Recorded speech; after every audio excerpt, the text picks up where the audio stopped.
guys, it's Quana back again with another review. Well, this time it's a recap and a review of AMC's The Mayfair Witches. I'm currently watching season 1 on Netflix in preparation for season 2, which airs on January the 5th, I believe. So that's knocking on the door right now. And as a fan of AMC's Interview with a Vampire and also a fan of Anne Rice, I really wanted to give this show a watch. I'm also going to be doing some live discussions with a couple of other creators on the channel. So if you are interested in that, make sure that you click the subscribe button and follow along as I cover this series. I'm going to attempt to recap episodes 1 and 2 and then come back for a full season 1, kind of like my thoughts, impressions, things that happened along the way, so that if you haven't watched it, you have an opportunity to watch the first 2 episodes and then come back and discuss that here with me. So if you haven't, go watch them really quickly. Take about an hour or 2 to watch them and then come back to this video. Just save it in your watch for later. I grew up reading Interview with a Vampire because I was such a fan of the 1994 film adaptation starring Brad Pitt, Tom Cruise, and Kirsten Dunst. I had a moment where I blinked. And so I attempted to watch Mayfair Witches when it first aired on AMC Plus, but I could not keep up with this subscription at the time, and so I was able to only watch like the first episode, and then I had to let it go because I had so many other things going on. So I was grateful for the opportunity that Tyra over at Struggle Reviews said, "Hey, I really want to cover this season 2. Would you like to join us?" And I was like, "Yeah, I've been wanting to get back to watching that show," and I had completely forgotten that it had dropped on Netflix when Interview with a Vampire dropped as well. Look, I'm a girly who grew up on Charmed, grew up on, the Sanderson sisters, Worst Witch, Teen Witch, all the witches. So I love it, love it, love it. So excited. When I first watched episode 1, when it first aired, it was really hard for me to get in to. So I would caution, if you've never seen the first episode, try to commit to episodes 1 and 2, because episode 1 is a bit slower in pacing because there's so much buildup and character development and not a lot of like actiony things happen. But once you get into episode 2, it gets way more interesting. Okay, so this is going to be just a really quick recap of what happens in the first 2 episodes with my thoughts and just impressions. In episode 1, which is called The Witching Hour, because you can have a witch show, you have to have the witching hour in there somewhere. We arrive in New Orleans at this, beautiful estate, and we see this woman who is in a catatonic state. She's being attended to by a new doctor who is supposed to be prescribing her a drug injection, and he's going through her chart, and he doesn't want to do this. He's obviously seeing something in her chart that makes him think that she doesn't need this drug. And we get a close-up of Annabeth Gish. We see Annabeth Gish there. She has got, first of all, let me just say the contacts that they put her in, they're going to be distracting because they're going to do a zoom in close-up of her and you're going to be able to see the edges of the contacts. Just ignore and pretend like that didn't happen, okay? Because that is going to mess with your head. We then jump, which seems like, because the way that the first scene is set up, you don't know where in time this is taking place. And New Orleans is one of those places that when you look at certain parts of it, you could be in the 1960s, the 1970s, 80s, 90s, you don't know. Or you could be in 2024, 25, you don't know. So you don't really know where you are in time. And then we jump forward to a girl on a boat. And when we meet this girl named Rowan on a boat, and we meet her adopted mother, played by Erica Gimple, we find out that it is her adoption day, and she is a world-renowned doctor, kind of living on a boat like a hobo. We get to see her perform a surgery, and she is surrounded by one of the doctors that she works for, who is kind of like this bigoted, misogynistic dude named Dr. Keck, I think is his name. And he performs his surgery, and she manages to kind of save the day in the surgery. But he's a bit of a jerk, and she's trying to kind of like hold it all together, not be rude, not be overbearing, not steal his shine so that she can still get what she needs and get her work done. But even her colleague is looking at her like, girl, you are so much smarter than this guy. Why do you take this from him? And that, aside from the fact that that conversation was a little disingenuous because women understand how we navigate in the work world, we get a chance to see her kind of interact a little bit more and find out like this is his MO, but she needs something from him, so she's trying to keep him on her good side. We flash back, I believe, at this point. After the surgery, her adopted mother shows up at the hospital again for her own appointment, and we find out that her cancer has returned. And now it becomes clear why Rowan is not cussing out this doctor, because there is a medical trial that she wants to become a researcher for, and she wants him to put in a good word for her to get her mother on this trial so that she can live. And so it makes sense why she's kind of been holding it all in and not lashing back out at him. During the process of this conversation, where he's a bit of a jerk, we first get the first inkling of her magical abilities, because she can see inside his brain and she causes him to basically have a brain bleed. And this obviously is like a very scary event for her. So yeah. We then go back to this girl who looks a lot like a younger version of Rowan, but also looks like a lot like the Annabeth Gish character named Deirdre, which we find out is like the younger version of the Annabeth Gish character. And she is at a Catholic school. She's giving her confession. And we find out that she is being like followed by this man who the priest obviously knows about and has heard her talk about him. And he's always been in her life. And we find out that she lives with her aunts who are like very controlling of her. And this is all very suspicious because this is obviously like a 16-year-old girl who is this man. Okay. This is way inappropriate. She gets home and her aunt is preventing her from going to this party that she wants to attend, being held at her cousin's house. And then we see the man. We see this man who has been like harassing her. He is a full-grown man, i.e. he's the devil. Okay, he is the literal devil showing up in her room. Like, I don't know if you're supposed to not know who he is, but it is very evident as soon as he walks into her room that this man is the devil. She is seeing him and he's not really there. And okay, girly pop, this is not good. This is not what you want out of life. I don't know who lied and told you that you want to get with the devil, but you don't. Go back to church, please, and thank you. We then jump back to semi-present day in time where Rowan's adopted mother is going through chemotherapy, and she's trying to tell her about the situation with Dr. Keck and how like she caused him to have a brain bleed. She is basically like dismissing her. It's all in your head. Nothing is wrong. But then as soon as she leaves, it's very clear that she knows something is up. And so she places a call to the adoption agency or some agency where she got the little girl, and she's like giving them information and basically saying, hey, I need you to check to make sure that everything is the way it's supposed to be back where her birth mama is, back in New Orleans, because stuff is happening and she's starting to show power. I don't know why she knows at this point. We don't know why she knows that this girl has powers, but she's obviously knows this, and these things are not isolated incidences. They have happened before, and she has every right to be afraid. When we next see Rowan, she's at like this dive bar, and she hooks up with this random guy, and then she hooks up with the bartender. Oh, okay, sis, take care of your needs. As long as you're being safe, we don't mind. Okay.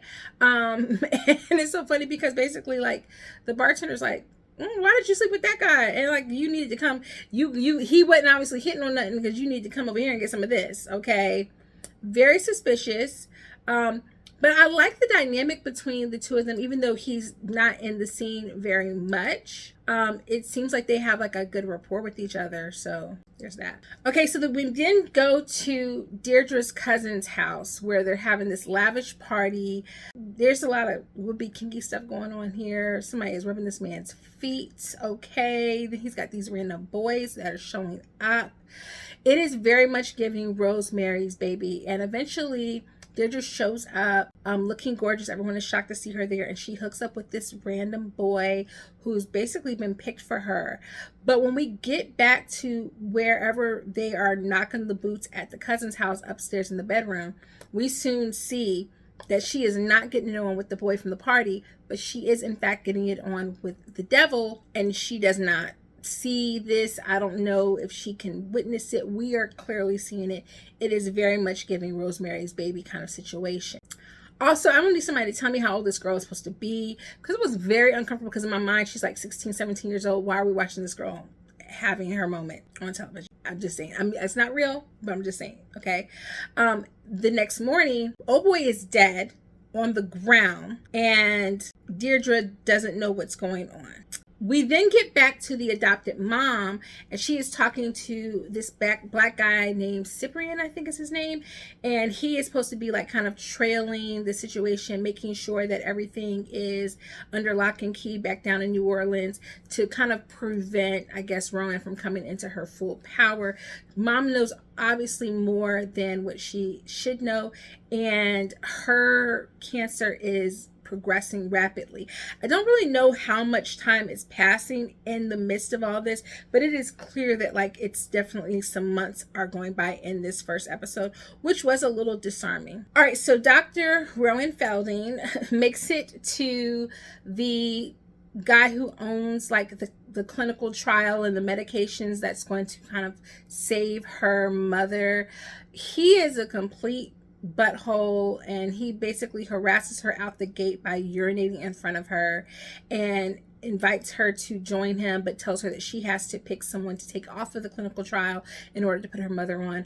This is an opportunity for us to kind of build understanding of her ethics and morals that she has that are very sound and strong, and she's a good person. She doesn't want to take anyone else off the trial. She just feels like, why can't you just add my mom to the trial? He's like, that's not how it works. That's not how the FDA works. That's not how none of this works, baby girl. You are being naive. Pick a name. She refuses to do it, and ultimately it results in another situation where she causes him to have a brain bleed in the same way that she caused her boss to have a brain bleed. Again, this is all like very tragic and very surprising to her. Here it is now, she's like linked with another person having this aneurysm, and he dies. Okay. When she gets back to her adopted mother, again, she's just being dismissive of her. I don't know at this point, like there's like 3 people linked to your daughter's powers. Tell her. I'm keep like screaming at the screen, like tell her something. But then we go back to Deirdre, who is pregnant. Again, passage of time is messing with me because I'm like, is she pregnant overnight? It feels like she's pregnant overnight, and she gives birth to this baby, and essentially to the devil's baby. And after she gives birth to the devil's baby, her aunt takes the baby and gives the baby away.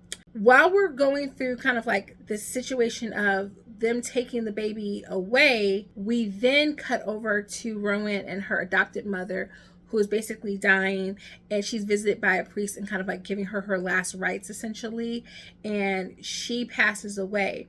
But at that moment, we also jump back to the aunt giving away Deirdre's baby, and that's where we get the reveal that her adopted mother is actually her cousin, and the baby is Rowan. So we find out that Erica is really Deirdre's cousin. I guess we'll see more about that dynamic later. And the baby is baby Rowan. And that's like the end of the first episode. So we don't really know if the aunt has any magical powers at this point or ability, but she definitely is aware of Deirdre's connection to the devil and was trying to protect her from him, but unsuccessfully so.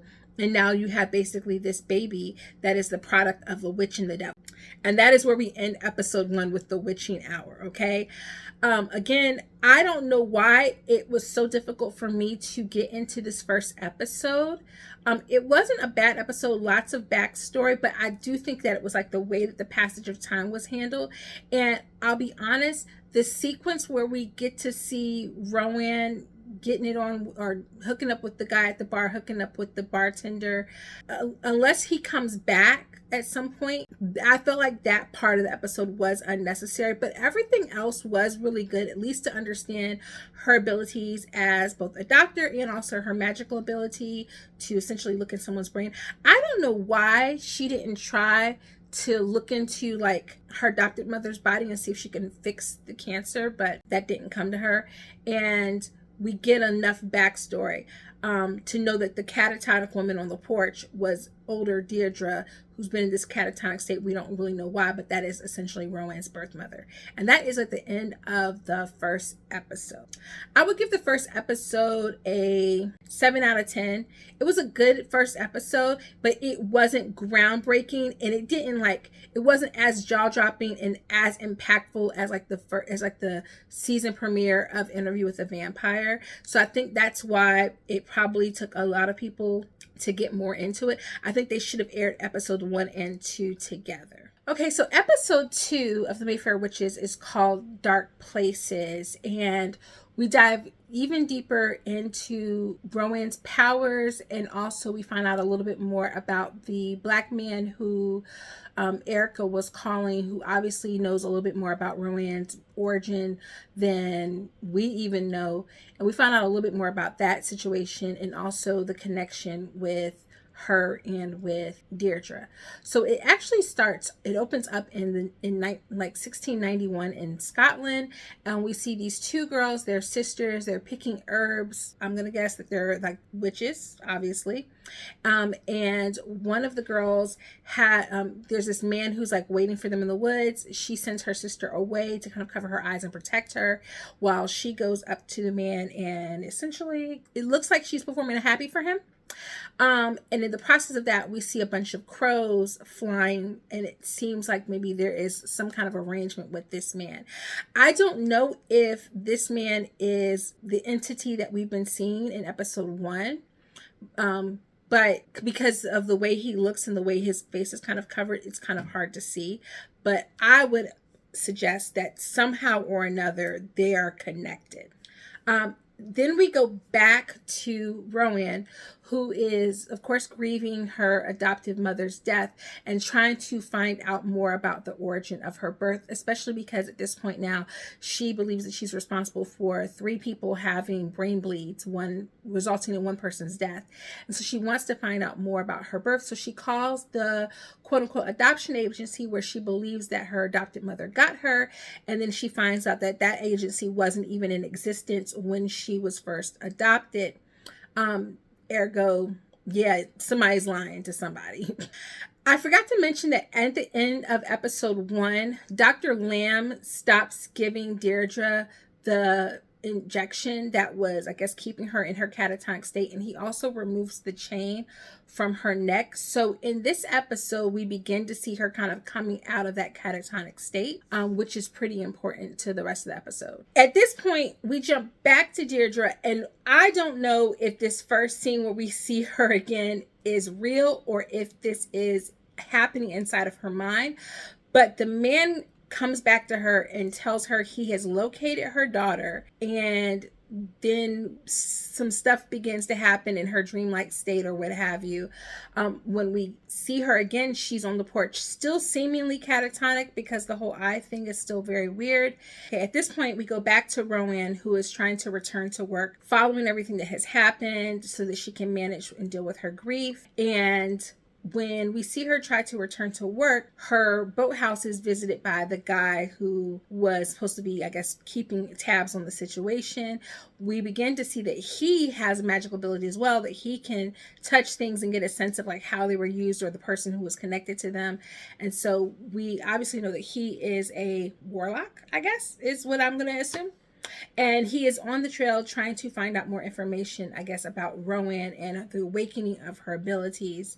Because to my understanding, I think if it seems like there's a connection between like Deirdre being in a catatonic state and coming out of that catatonic state and the awakening of Rowan's abilities, which would make sense because that's her mom. They force Rowan to go and see a psychologist, and it is a very uncomfortable encounter for her. And the psychologist begins to have a headache and a nosebleed. And at first, it's not clear of whether it's just something that happens to her often. She kind of makes it seem like she gets them often. But Rowan definitely believes that she's the cause of it. And so she runs out. And when she runs out, there are all these crows that have like pooped on her car, and then they drop down. Girl is powerful, okay? I can't wait till we get to see the full extent of her power and kind of understand the source of her power and what she can do. But yeah, talk about a murder of crows. We got a murder of crows happening here. She's still being watched by a black dude that she doesn't know is there. I hope that they don't like fridge his character and like have him die, because I want to know more of his backstory. So at this point in New Orleans, Deirdre is awakening more and more and more. She keeps having these different interactions, mental interactions with the entity Lasher, who's basically,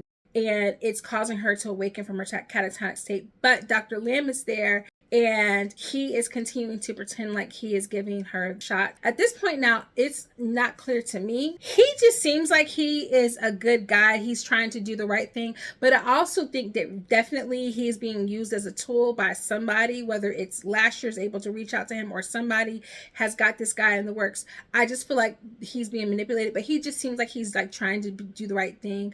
But it's definitely leading her closer to the devil. Okay, so Cyprian eventually encounters Rowan, and she is, of course, like, who are you, strange dude who seems to be following me? He tries to tell her who he is, that he is aware that she's powerful, that he has power, that he wants to help her understand her power. She is not trying to hear it. She's immediately suspicious, which causes her powers to go out of whack and causes him to collapse as well. This allows her to get his phone and essentially like find out like where he's been tracing her from and see the photographs that he's been taking along the way. And in the photographs, she sees pictures of Deirdre and the house in New Orleans.